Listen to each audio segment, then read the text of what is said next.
Hey there, YouTube. This is LeoBlaze20 coming to you with another deck profile for the Digimon card game. This time, it's one of the Time Stranger archetypes. This is Neptunemon. From all the cards are from BT24, minus a couple tech choices I threw in here.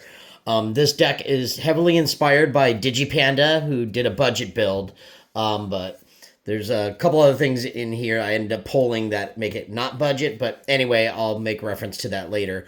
But anywho, let's go ahead and get started with this. The eggs, I'm running 4 copies of the new BT24 Bukomon, and it's just a simple end of the turn, once per turn, paying 1 memory. This blue Digimon with the Time Stranger trait unsuspends. So it's just a good way to set up for next turn to kind of protect yourself or what have you, especially if you have any blocker effects and whatnot, or evade. Alrighty, let's go ahead and get into the level 3s.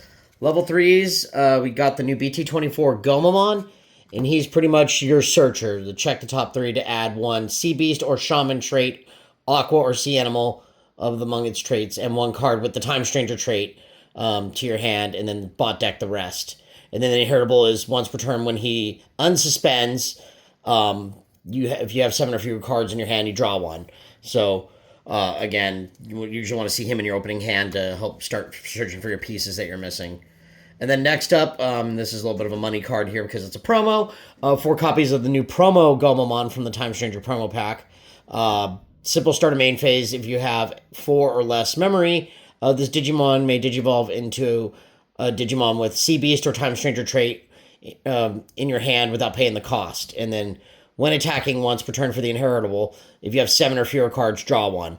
So also if you see him first, being able to cheat up into a level 4 for basically free is awesome, and then just it also helps to get your combo started, so pretty sweet. And then the final level 4 running is 4 copies of the new Kamemon. Again, similar effect to the Gomamon was reducing Digivolution cost of Time Stranger traits by 1 going into level 4, and inheritable is jamming, so you definitely want to see him to get some jamming set up, so that way your stacks don't die to security battles. So, anyway, that's it for level 3s. Now we're going on to level 4s. Level 4s, I'm starting off running 4 copies of the new BT24 Ukakumon. It's got jamming, and then on play when Digivolving, you trash the top 2 Digivolution cards of one of your opponent's Digimon, then one of their Digimon with as many or fewer Digivolution cards as this Digimon cannot suspend until the end of their turn. So therefore, it just freezes them in place, and then inheritable effect is when this Digimon unsuspends, once per turn, you have 7 or fewer cards, draw 1. So basically the same thing as the Gomamon from BT24. Next up, I'm running 3 copies of the BT24 Shellmon. She's pretty cool. When any of your other blue Digimon with the Time Stranger trait unsuspend, this Digimon may Digivolve into a Venusmon in the hand, ignoring the level. So this does also mean the old BT10 Venusmon. So that's pretty cool. It just says Venusmon in name in hand. So that's pretty sick. Also, in the tech choices, I'll go over some other options. You can also, obviously, most people are running the new Venusmon, but you can still run the BT10 one, and this effect applies to that. And then end of the turn, one of your other Digimon with the Time Stranger trait may unsuspend. So basically, she helps to trigger the Digi-Evolution effect, which is pretty cool. And then inheritable, she has jamming, which is pretty sweet. Alrighty, next level 4, I'm running 2 copies of the BT24 Submarimon. Yes, he's got Armor Purge, and then once per turn, play a Tamer with the Time Stranger trait from your hand with the play cost reduced by 2. So 2 of that, because I do have a Time Stranger Tamer in here, I am running. Luckily, I pulled one, and then one of my other good friends, she helped me pull one as well, too, so that gave me 2 I needed. And I know, like I said, it's not the most optimal, but this is more of a budget version. But this deck's still shenanigans and can pull off some amazing stuff. And then finally, 1 copy of the BT24 Garurumon. It's got jamming, and then on play when Digivolving, you suspend one of your opponent's Digimon, so good around blockers. And then when attacking once per turn, suspend one of your opponent's Digimon. So being able to suspend 2 things is pretty nutty, plus having jamming to go in there for early poke. It's kind of nice having 5 targets or 5 level 4s that have jamming initially to be able to swing and get some early chip damage in. So anyway, that's it for level 4s. Now we're going into level 5s. Level 5s, starting off, we're going 4 copies of the BT24 Divermon. On play when Digivolving by placing 1 level 5 or lower blue blue Digimon with the Time Stranger trait from your hand as this Digimon's bottom Digivolution cards until your opponent's turn ends. This Digimon cannot be deleted in battle, and he gains blocker. So being able to be protected from attacks is pretty nice, although he can still be sniped and all that way. Card effects and bounced, unless you have any other effects going on. And then your turn, when this Digimon unsuspends, it may Digivolve into Neptunemon from your hand without paying the cost. So he's what you want to go to cheat into that, whereas Shellmon helps you cheat into Venusmon. And then when attacking once per turn, you may play 1 level 4 or lower blue Digimon card with the Time Stranger trait from this Digimon's Digivolution, so without paying the cost. So helps you to cheat out stuff to go for extra stuff, because this deck can focus on Alliance attacks, which there's a card later on that'll kind of go over that. So next up, we got 3 copies of the BT24 Sharkmon. This guy was actually one of my favorite new Digimon that was added to the game. On play when Digivolving, de-Digivolve one of your opponent's Digimon. Always nice. On deletion, reveal the top 3 cards of your deck. You may play 1 7-cost or lower Time Stranger trait card suspended among them without paying the cost, then you trash the rest. So it kind of has a pseudo debrigade effect, which is what I really like about it. And then when attacking once per turn by placing one of your other Digimon as this Digimon's bottom Digivolution card, it unsuspends. So helping to kind of trigger off some of your other unsuspend effects, which is kind of nice. Nuts. And then that Sharkmon actually combos really well with this next card. 2 copies of the new BT24 Skull Seedramon. On play when Digivolving, trash any 3 Digivolution cards from one of your opponent's Digimon. Then if it's played by any of the effects, or any card effect, delete one of your opponent's Digimon with no Digivolution sources. So he combos really well with Sharkmon. Using Sharkmon's deletion effect to play him out is disgusting and so much value. And then when he is deleted, play 1 level 4 or lower Digimon card with Seedramon in its name or the Time Stranger trait from your trash without paying the cost. So this is great also in its Seedramon tribal deck. It's just a really awesome card. And he was kind of I know he's not super amazing, but he was kind of really neat in the game too. I mean, yeah, he's one of the bosses in there, spoiler alert. But I'm not going to really go into story or whatever. But anyway, and then Inheritables, when attacking by placing one of your other Digimon as this Digimon's bottom Digivolution card, it unsuspends. So he's another way to facilitate unsuspending to get multiple multiple swings and security checks off. So anyway, that's it for level 5s. Going into level 6s. Level 6s, first up, we got 4 copies of the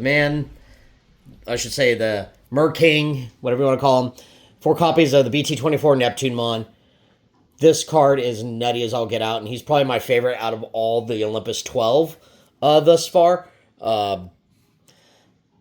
When he would be played, if your opponent has 2 or more Digimon, reduce the play cost by 5. And then on play, when Digivolving, return all of your opponent's Digimon with the fewest Digivolution cards to the bottom of the deck. He's a board wipe, which is amazing. Freaking love that. And then all turns, once per turn, when this Digimon suspends, it may unsuspend. And then another all turns effect. When any of your Digimon with the Time Stranger trait or Aqua or Sea Animal in any of these traits would leave the battle area by your opponent's effects, by suspending this Digimon, they don't leave. So this guy protects, big time, protects your stuff. So, again, he's amazing. And also the fact he can swing twice on his own, once per turn, doing the whole suspend and unsuspend him. So, freaking amazing boss monster. I mean, just to have the board wipe ability is just so good and just so devastating for your opponent. And then next up, no surprise, I'm running 2 copies of the BT10 Venusmon. When Digivolving, all of your opponent's Digimon gain security attack -1 until the end of your opponent's turn. Opponent's turn. All of your opponent's Digimon with security attack can't attack this Digimon and can't activate when attacking and when Digivolving effects. So she's a pretty devastating floodgate effect. Again, I know she's yellow color, but again, you're using Shellmon to go into her. That's the primary reason. I mean, yes, it's probably more synergistic to use the BT24. I may eventually swap to her just to test things out. She's a great card, but I mean, this one's got a little bit more of a devastating, lingering floodgate effect, which, I mean, it can really shut down your opponent and screw them over from effects and getting so much advantage. So I guess I do have the BT24 one, but right now I'm choosing not to run it. But I may change my mind a little bit later down the line just to test things out. Again, both are amazing cards in their own right. It's just, again, up to what you want to do. So anyway, that's it for all the Digimon. Not running any level 7s, but anyway, going to go ahead and go into the Tamers. For the budget option, because Homeros is still an expensive-ass Tamer.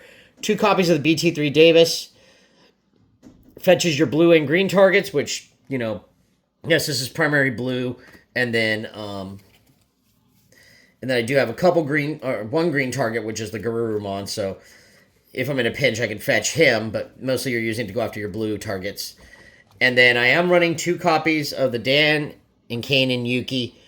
Being able to do the whole end-of-turn attack is kind of nice, and then if you have 4 or less memory, you gain a memory. So this helps if you get memory choked and what have you, which is really good. And then also, too, being able to attack at the end of your turn is pretty nice effect to have. Especially if it's one of your Time Stranger trait Digimon. So anyway, that's it for Tamers. I know it's kind of a low count, but I mean, it does work well. I may adjust ratios later. But anyway, that's neither here nor there. So now we're going to go ahead and go on to option cards. So option cards right now, let's say I'm running 3 copies of Title Stream. This thing is really nuts. While you have a Time Stranger trait Digimon or Tamer on the field, ignore this card's color requirements. Security effect, activate main effects. Main effect, return all of your opponent's lowest level Digimon to the hand. If this effect returned one of your Time Stranger trait Digimon unsuspends, then you may link this card to one of your Digimon on the field without paying the cost. And then when attacking, once return link effect, return one of your opponent's lowest level Digimon to the hand, and then plus 2,000 power. So this card's actually cool just to get, again, like a little bit of a board wipe, especially if you're trying to clear Floodgate rookies and you're trying to set up for another attack.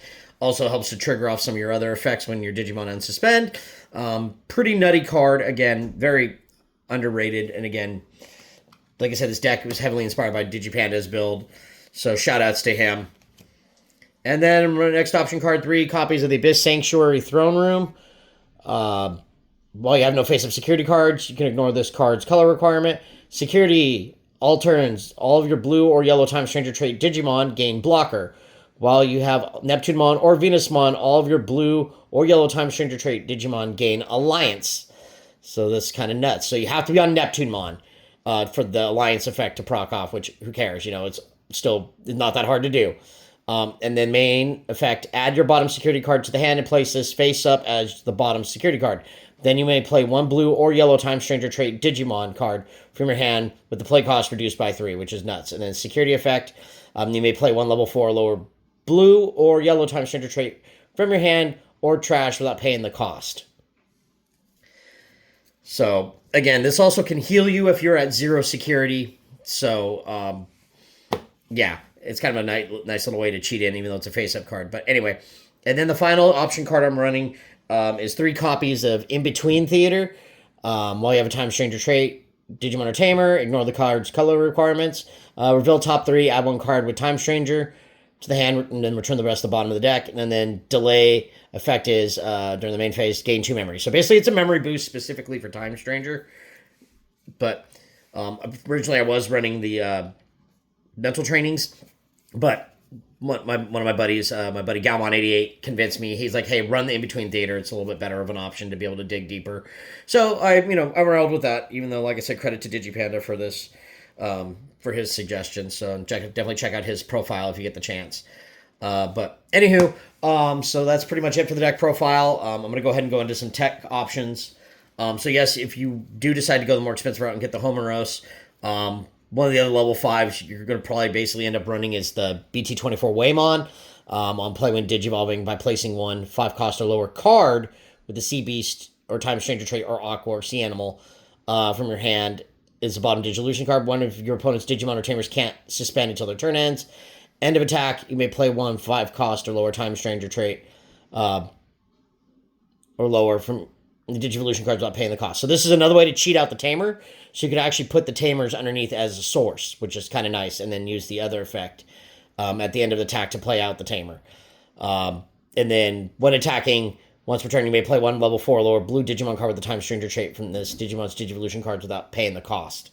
So again, another way to kind of rush out units and flood the board and go ham with the Alliance. And then of course, I have copies of Venusmon, the BT24 one. On play when Digivolving, trash all Digivolution cards of one of your opponent's Digimon. Then until your opponent's turn ends, 2 of their Digimon or Tamers can't suspend or activate when Digivolving effects. So she's a little bit weaker version of the BT10 one on that play aspect, but who cares? And then all turns when any of your Time Stranger trait Digimon would leave the battle area other than by your effects by placing one other Digimon with no Digivolution cards at the bottom as the bottom security card, they don't leave. So basically being able to heal yourself and then you protect your stuff from leaving. So again, she's a wonderful card to kind of back up Neptunemon. So again, like I said, I may swap out to her to test things out too. But I mean, right now I like the BT10 one just because of the more devastating floodgate effect of screwing up their security attack and then hitting all their Digimon with security attack that can't, they make them where they can't attack them, which is pretty nuts. So anyway, aside from that, and then yes, as I mentioned before, instead of the in-between theater, I was running 3 copies of the mental training just to search and then be able to digivolve cheaper. So again, your mileage may vary as far as how you want to do this. Again, a pretty awesome deck. This deck's pretty damn fast. Had a blast. Again, tested this against my buddy Galmon88, and yeah, I had a good time with it and just showed the power of what this deck could really do. And honestly, it's the whole time BT24 set's been pretty awesome, even though we're on EX11 right now, and that's kind of been our jam, But anyway, folks, just thought I'd, give you the rundown on this. Again, Neptunemon just happens to be my favorite Olympus 12 so far out of the whole game. The game, if you get the chance to play the actual game, please do. I'll probably have a video game review up for it. I'm going to be starting a little video game review / movie review series with my wife. So you'll hear her chiming in from time to time on movies and stuff. So stay tuned for that. But anyway, YouTube, thank you so much. And be sure to like, comment, and subscribe. And I will catch you next time. This is Leo Blaze 20 signing out.